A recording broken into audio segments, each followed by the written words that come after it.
2015 жылы Еуразиялық экономикалық одақ құрылған болатын. Осы бірлестік аясында бүгінгі таңда барлық тауар өндірушілерге қойылатын талаптар мен міндеттер бір жүйеге келтірілген.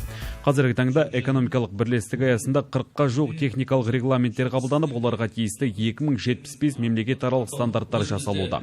Енді одаққа мүше мемлекеттердің бірінен сертификат ала отырып, 5 бірде елге емін-еркін тауарларды өткізуге болады.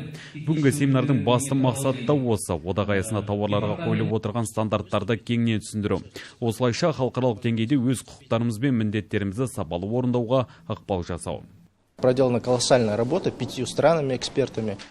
Жыл сайын елімізде 3000-ға жуық әртүрлі кәсіпорындардың қызметкерлері осындай іс-шараларға қатысады. 2015-2016 жылдары 200-ден астам семинар мен оқу курстары ұйымдастырылды. Оларға 8000 аса адам қатысуға мүмкіндік алды.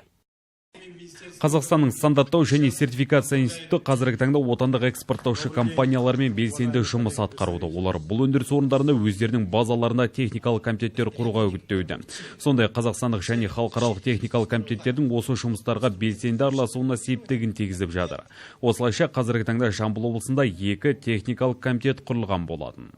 Олар Казфосфат серіктестігінің базасында орналасқан фосфаттық тыңайтқыштар нөмір 544 мемлекетаралық стандарттау комитеті және Тараз инновация гуманитарлық университетіндегі жеміс көкөніс жүзім өсіру нөмір 97 техникалық комитеті. Біздің облысымыз үшін химия, тау-кен өндіру, тамақ өнеркәсіп саласындағы стандарттар өте маңызды. Жамбыл облысында соңғы 5 жылда осындай семинарларда кен, химия және тамақ өнеркәсібінің 300-ден астам мамандары біліктіліктерін арттырған.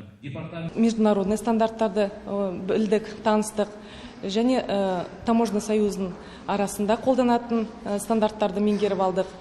Осындай семинарлар болып тұрса, әрдайым біздің тұтынушылар мен және товар шығаратын, өнім шығаратын производительдердің арасында көптен көп көмегі тиеді деп ойлаймын.